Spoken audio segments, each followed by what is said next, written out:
Hey, dead man. Some trip, huh? Thought I'd gone? So, James, how did you end up getting the role of Prophet in Crysis?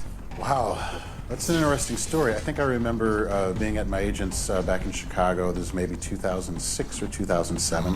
And I think I'd done one video game before stateside, but nothing significant. They called me in to read a few lines, and I was so excited to kind of get the call.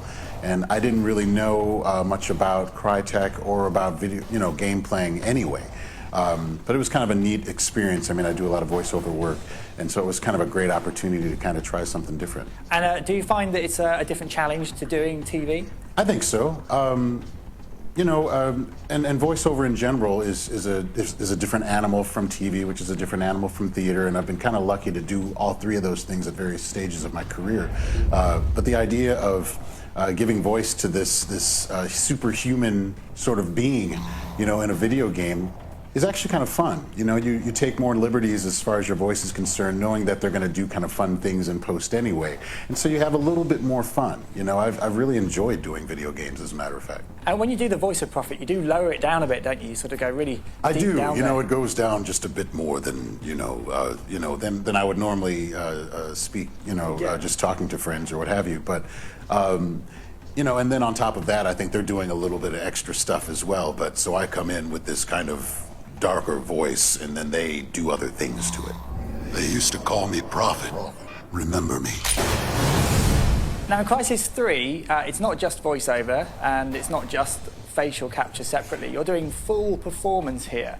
So how are you finding that? It feels like performance. You've got the camera on, so there's a bit of a TV aspect to it that's familiar in that way.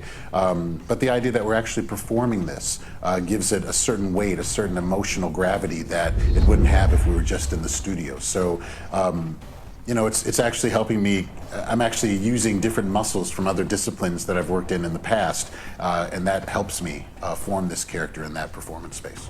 Watching from the sidelines, it almost reminded me of watching theatre. Yeah, that's how it feels. I mean, it feels like a performance, and it feels like, you've got all the, roll speed, roll sound, all that other stuff, but we do have a group of people who are watching it out beyond our playing space, and it has to be real. It has to be emotionally ready with each take, and there has to be a connection that happens between my character and Psycho, or my character and Claire, or whoever I'm in the scene with. It's telling a story when you come down to it. I mean, whether you're in movies or TV or plays or in a video game. Now, today you're not wearing one of those face cams, but you have got a dot right here, which I believe is the camera, because you're looking at the action. Yeah, it's very different from what I'm used to. I've got my character of Prophet that I must give weight to, but I also have to frame my view of the room.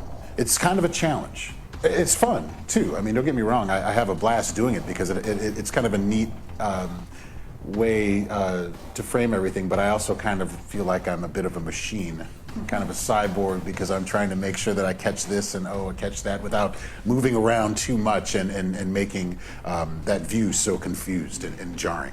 Now, not being a gamer yourself, you may not have played through the Crysis games. So how do you take your direction from the director in terms of your motivation for the character of Prophet? A lot of it is actually written very well into the script that we study before we even come in.